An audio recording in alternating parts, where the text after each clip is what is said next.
Hey, I'm Kev Kermastico and welcome to Power Oversteer, almost what's on the ElusiveKev channel, and in today's episode we are reviewing the 2013 FIA Formula 1 World Championship race, the Hungarian Grand Prix, the 10th round of the calendar, and the last race before the 4-week summer break, and then we go to Spa and Monza and more of the classic circuits on the calendar. But the race in Hungary, it was a very interesting race. It was the first race with these 2012 construction tyres with the Kevlar belts, but with the 2013 characteristics of these tyres that would perhaps be faster but wouldn't last as long. And in the race, some teams managed to make these tyres last, some teams didn't, some teams understood it, most didn't, and you will really see, as in the loser section, who really understood these tyres and who didn't. But before we go to that section, of course we always do the race recap.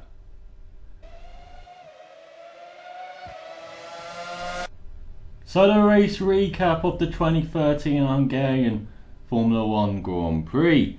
Well, at the start we had Hamilton on pole from Vettel just by 35 hundredths of a second. But at the start Hamilton got a great start where Vettel didn't get as good a start, and you saw Grosjean from third on the grid, and you also saw Rosberg from fourth on the grid from the second row really challenge him into turn one. But either side of him, Vettel stayed in front. Then we saw Rosberg try and get past Grosjean into turn two. That didn't quite work out as Alonso went round the outside of Rosberg and almost around the outside of Grosjean until Grosjean forced him out of the road. Massa went down the inside of Rosberg into turn three, and then Rosberg was almost got past by Raikkonen around the outside into turn four, but then Rosberg kind of turned in a bit on Massa in turn five. He got a bunch, went to the back, had to make a pit stop, while Massa had the damaged front wing for his first stint. And that first stint, I also saw Hamilton put away at the front from Vettel, and he pitted a bit early for his first stop, got stuck behind Button but got past him almost immediately. Well, Vettel, who pitted on that 12, got stuck behind Button, and it took him 12 laps to get past the Englishman in his McLaren, until on that 24 he got past him into turn 4 down the inside. Who knew turn 4 was good at such a passing spot, as Roman Grosjean also showed on that 29 when he got past Massa there into turn 4, but exceeded track limits and so got a penalty. And this is after Grosjean was being investigated for the way he got past Button into turn 6, or he got down the inside in turn 5 and then got a good run into turn, or went right in turn 5, got a great run out there and down the inside of Button into turn 6, but they clashed a bit as it seemed like Grosjean didn't give Button enough space on the outside, and also Fernando Alonso is right behind this train behind Button that had formed the first part of the race. He got past the Englishman into turn 8 as well, and so Button had lost 3 spots in the space of a few corners there, and then he pitted a couple of laps after that. But as I said, Grosjean got a penalty for the 16 track limits when he passed Felipe Massa into turn 4. Massa said that he didn't deserve that penalty. Well, rules are rules. He exceeded the track limit, so he had to get the penalty there.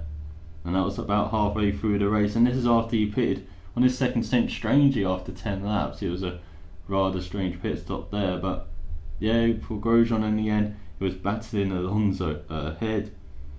But Alonso was ahead here, and in the meantime battling Webber, battling the likes of Vettel as well for podium. But it was Kimi Raikkonen who was keeping his tyres in check with a 2-stop strategy compared to all around him who were doing 3 stops apart from the McLarens of Button and Perez. And yeah, Raikkonen was keeping in there to the last round of starts, which happened on that 50 for Hamilton, and he came back out in the lead.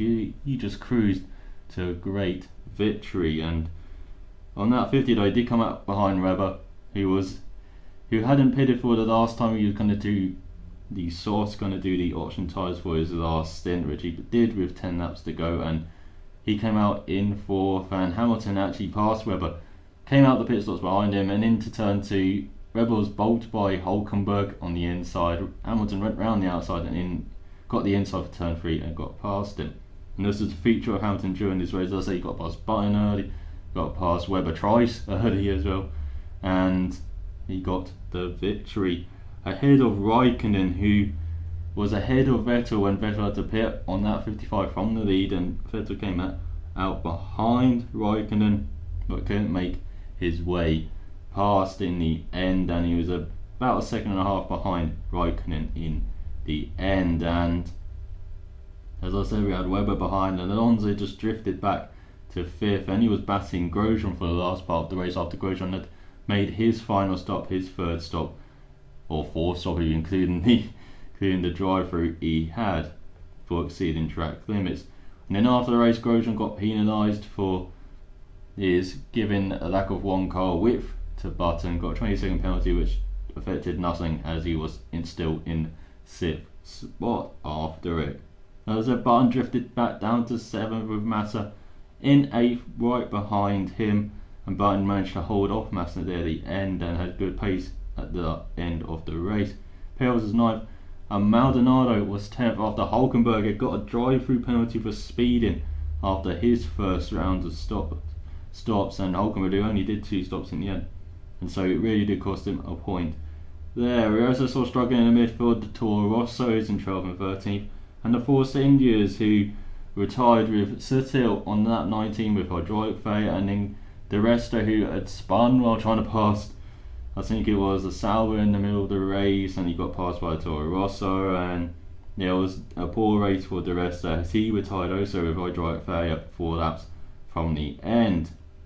We also saw Esteban Gutierrez retire with gearbox failure on lap 28. On lap 42 we saw Bottas pulled over with hydraulic failure. On lap 64 we also saw Nico Rosberg retire with engine failure when in 9th place. He had worked his way up the field from the back up to 9th place there and accept to finish 9th in the end before that engine failure. And so the final order was Hamilton winning from Raikkonen by 11 seconds, or almost 11 seconds, with Vettel only 1.5 seconds behind the Finn. Webber was 18 seconds back in 4th, and Alonso's over half a minute back, with Grosjean right behind him, just a second behind him in 6th. Button, he was 53 seconds off the pace in the end in 7th, with Massa just a few seconds behind him. Perez was a lap down in 9th, with Maldonado getting Williams' first point of the year in 10th. Hulkenberg 11th, the Toro Rossos of Verne and Ricciardo in 12th and 13th. Van der Garde with his best race in F1 in 14th on his 3-stop strategy compared to his 2-stop strategy teammate Charles Pitt in 15th. Jules Bianchi 16th, Chilton 17th as the Mercers struggled almightily hard this weekend, with the rest Rosberg, Bottas, Gutierrez and Sutil all retired. And that is the race recap, so let's look at the winners and losers now. So the winners and losers of the Hungarian Grand Prix, and let's start at the back with Marussia. As I said, they really did struggle with these tyres, and it seems these tyres changes have really affected the midfield and the back of the field, and less so the front, as they don't really have the money to afford to adapt to these tyres. So it really was a struggle for Marussia, and they had a horrible weekend. Again, Bianchi ahead of Chilton in the race and in qualifying. Chilton about a second off Bianchi again in qualifying. Really needs up his qualifying pace there. He's better in the race, did a faster lap in the race, but again he was behind his teammate. Caterham, Van der Garde, best race so far this year. Much needed best weekend for him in 14th ahead of his teammate Pick in 15th. He did 3 stops while Pick did 2 stops, and Pick was, he did question after the race why he did 2 stops instead of 3 stops, as 3-stop strategy seemed to be much faster, as Van der Garde showed. And Van der Garde, as I said, much needed result, gave him some confidence before this summer break, and hopefully he can continue to be closer and maybe even ahead of Pick after this summer break. Toro Rosso in 12th and 13th. They just struggled with the tyres as well, and they were challenging for points everywhere before these tyre changes. Now they're suddenly dropping back. Perhaps the circuit didn't really suit the car as well either, so maybe inspired to be back, challenging for points. But on this initial race, it just looks like they're struggling with the tyres again. So over that summer break, they got to start to understand these tyres bit if they want to challenge some points as well. And Verne ahead of Ricciardo in the race again, but in qualifying again it was Ricciardo in Q3. I think this was for the 4th time in a row. So great qualifying pace from Ricciardo. Well, Verne is stuck there in the midfield, but Verne seems to be able to move forward in the race, where Ricciardo seemed to move back in the race. And again, as I saw on Sky Sports when they're analysing these two drivers, again Ricciardo seemed to lose out in that first lap and those first few corners where he loses places, and yeah, he just seemed to drop back as the race went on. Force India, worst weekend for a long time. They just struggled with the tyres again, to understand them, a bit like Toro Rosso, and they had our dry fares on both cars, with Sittor that 19 and the rest on that 66 near the end. They thought they'd just put them in as a precautionary measure, and yeah, just shocking for Force India. They had to get back on form again after the summer break with Spa, which should suit them more, and also with Monza again, which should suit them more as well. But yeah, these last couple of races just been poor for them, so it looks like they're not suiting these tyres, and they've really got to struggle. Really looks like they've got to understand this as well, to be in that battle for 5th with McLaren as well. And yeah, very interesting battle for 5th that looks like it's going to be for the rest of this season. Sauber and Hulkenberg, 2 stops. This is a very big turnaround for Sauber. Great improvement on tyre management, it seems, from the beginning of the year, where they're really struggling to do 3 or 4 stops. So yeah, great turnaround for them on these tyres, it seems, with 2 stops. Seems like they've got a hold on the tyre management now. Still need to get some pace though. Hulkenberg, he looks set for 10th, as I said, until he got that speeding penalty for the drive-through. He just didn't slow down in time on the entrance of the pit lane there. But yeah, it's very good pace for them, or very good time management for them, and yeah, the pace is improving, it seems. You know, they're challenging for 10th now, they're challenging for points all the time, or point all the time now with Hulkenberg, which is good.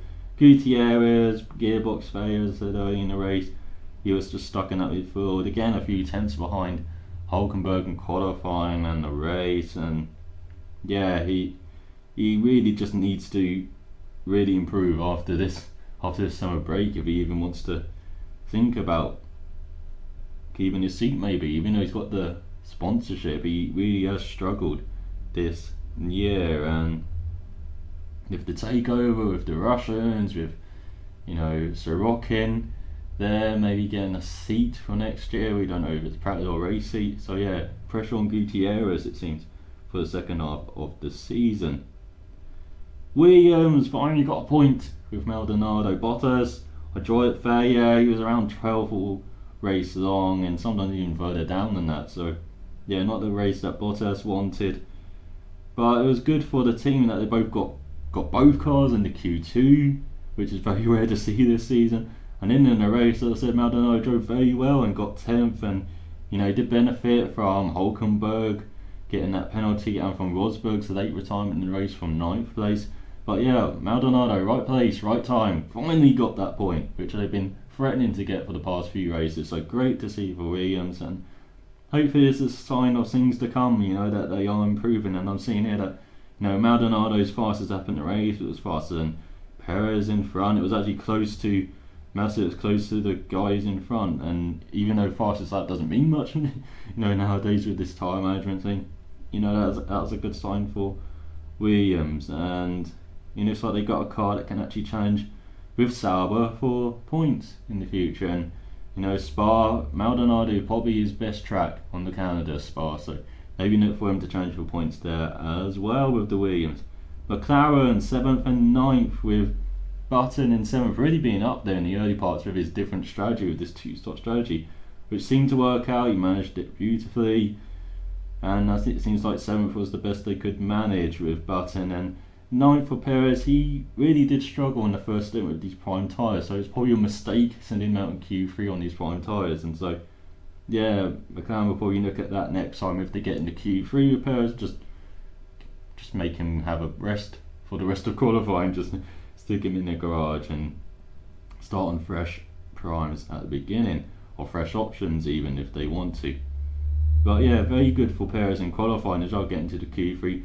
But Button didn't get into Q3, just stuck in Q2, but then Button, made the leap forwards in the race. So yeah, very good race for Button, and it was good for Perez as well. Apart from that slow stint, he showed good pace elsewhere, and very encouraging pace on the options as well for McLaren in the race as well. So yeah, moving forward it seems like McLaren are doing. Unlike Ferrari in front of them, who are moving back, it seems, the fourth best team here in Hungary. 8th for Massa, just kind of nowhere in the race, and he only fought with the guys in front when they had the pit stops, and yeah, he just struggled the whole race it seemed, and he was behind Button at the end there. Alonso in 5th, again fighting forward for the podium it seemed for most of the race, and just drifted back as all the strategies played out. And Ted Kravitz said in his notebook that they're 4 tenths behind Red Bull, so they need big improvements then, Ferrari, if they want to be challenging for these podiums. And the last 4 races, Alonso's finished 2nd, 3rd, 4th and 5th, so it's a downward trend there, and hopefully he's not 6th in Spa, but Spa should suit them a bit better, and hopefully they get on top of the tyres as well. It seems like the tyre change don't really suit them as well.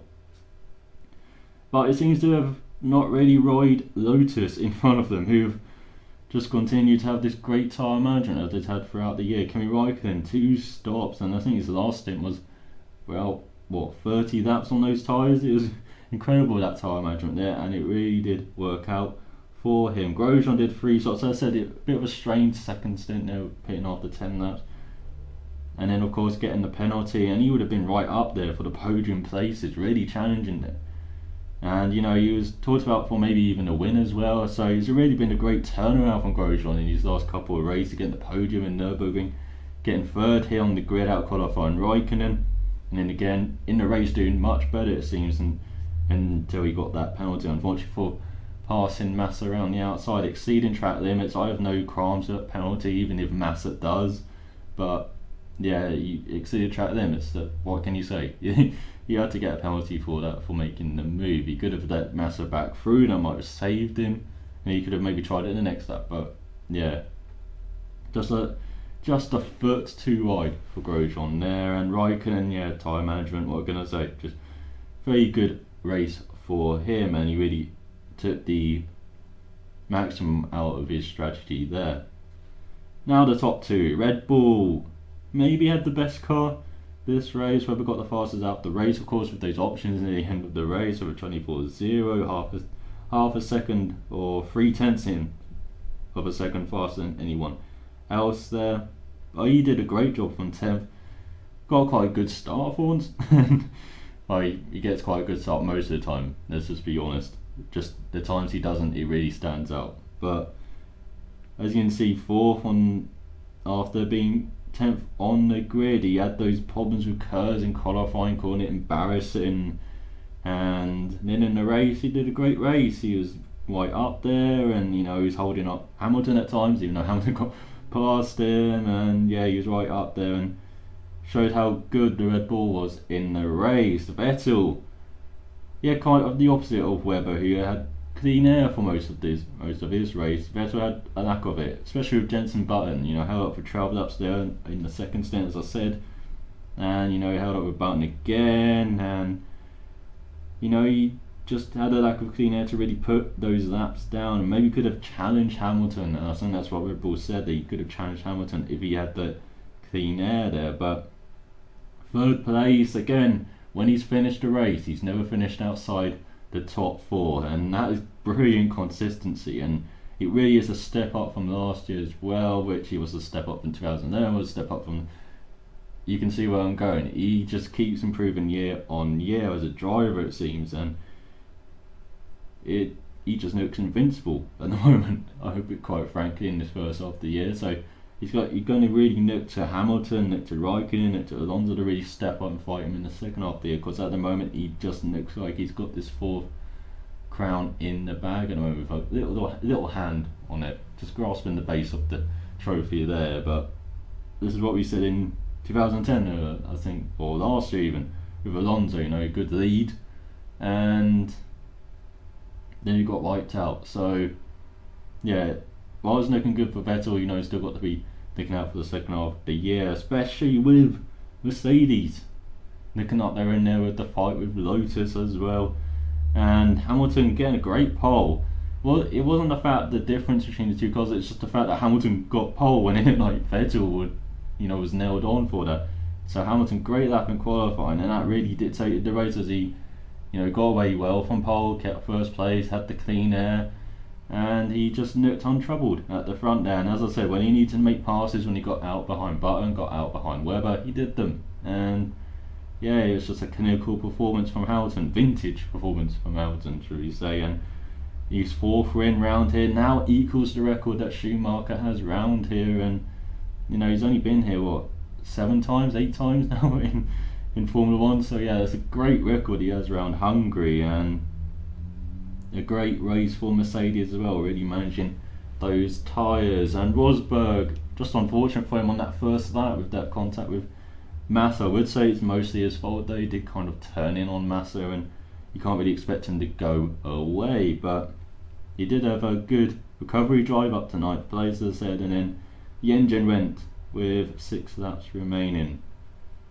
But Mercedes, strangely, looks like they might have won out in this tyre changes. You know, they missed that test in Silverstone, and then everyone's saying, oh, it's a big loss. It doesn't look as big a loss as we thought. As I said, Hamilton does well here, so you've got maybe look to Spa, look to Monza, look to Singapore, look at the next few races, see the pattern emerging about these new tyre changes. But at the moment, after the initial first race, it looks like it hasn't really affected Mercedes, and maybe even helped them a bit as well with these, with the rears not really going off as much. And you know, we kind of expect that from Mercedes in the past couple of years, but it looks like they really got a hold on it with these tyres at the moment. And Hamilton and the team were also baffled with pole, and then baffled how they managed to make these tyres work, especially Hamilton. So yeah, that's very interesting Hungarian Grand Prix. And big losers so far, it seems to be the midfield and the back markers. Big winners so far seems to be the front runners, apart from Ferrari, who seem to have gone a bit backwards recently. But as I said, 4-week summer break, it's going to be a reshuffle once we get back to Spa. But that is the winners and losers, let's do, of the race. So, of the race and driver of the race, well, there are quite a few candidates. Hamilton, of course, Raikkonen managing that 2-stopper, making it work. Maldonado getting a point for Williams, which is very good. And those seem to be the candidates. Webber for his recovery drive from 10th up to 4th as well. And I'm going to give it to Hamilton. He just did the job well, and you know, he got pole and took advantage of having that clean air up front, and just never really looked troubled in the race. Even when he was behind cars, when he came out the pit stops, he got past him quickly. And as Niki Lauda said on Sky afterwards, you know, that he did what he had to do. You know, he was very clinical with this race. And so yeah, Hamilton, driver of the race. Team of the race, well, we got Lotus, you know, with second for Raikkonen, and doing very well. Grosjean maybe getting a podium before, you know, indiscretions. Red Bull as well, good car, getting third and fourth. Williams getting a point, even though the other one retired, so that maybe rules them out. Mercedes getting a win, but as I said, Rosberg retired, so maybe rules them out. But I think I'll give it to Lotus, and maybe one half of Mercedes as well with Hamilton. But yeah, I'll give it, maybe share it between Mercedes and Lotus, because Mercedes, I didn't kind of expect them to have this handle the tyres so well. And well, I expect them to be up there. I didn't expect them to maybe fight for the win with Hamilton, maybe just fight for a podium. But yeah, great tyre management it seems for Mercedes. And Lotus, you know, getting their strategy right with Raikkonen, and with Grosjean as well. Even though he switched to a free stop, it seemed like he was going to work without that penalty if he didn't have that penalty. And of course the post-race penalty for not giving track space to Button, getting a 20-second penalty as well, which, you know, did nothing. But yeah, for Grosjean, he looked very good as well, and so yeah, Lotus looked very good as well. With the of course with a big weekend for them as well, with the news that their former technical chief James Allison's gone back to Ferrari. He's going to take over Pat Fry's role. Pat Fry is promoted, and so yeah, it's a very big weekend for Ferrari, and big for Lotus as well, seeing where their former technical chief has gone. But yeah, team of the race, Mercedes and Lotus. Overtake of the race. I didn't think I'd see turn 4 and 3 become such a passing spot, and a couple of good ones there. Of course, Grosjean round the outside of Massa, but it was an illegal move, so I can't give it to that move, no matter how good it looks. Vettel down the inside of Button there in turn 4 as well.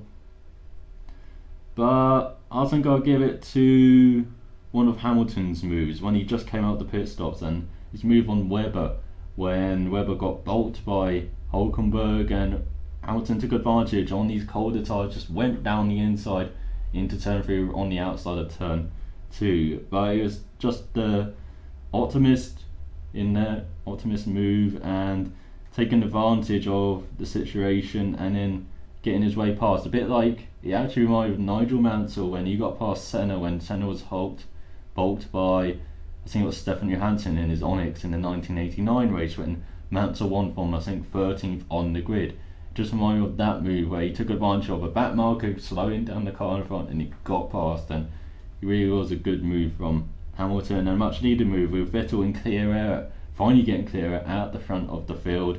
And yeah, he needed to get that move done there, and he did.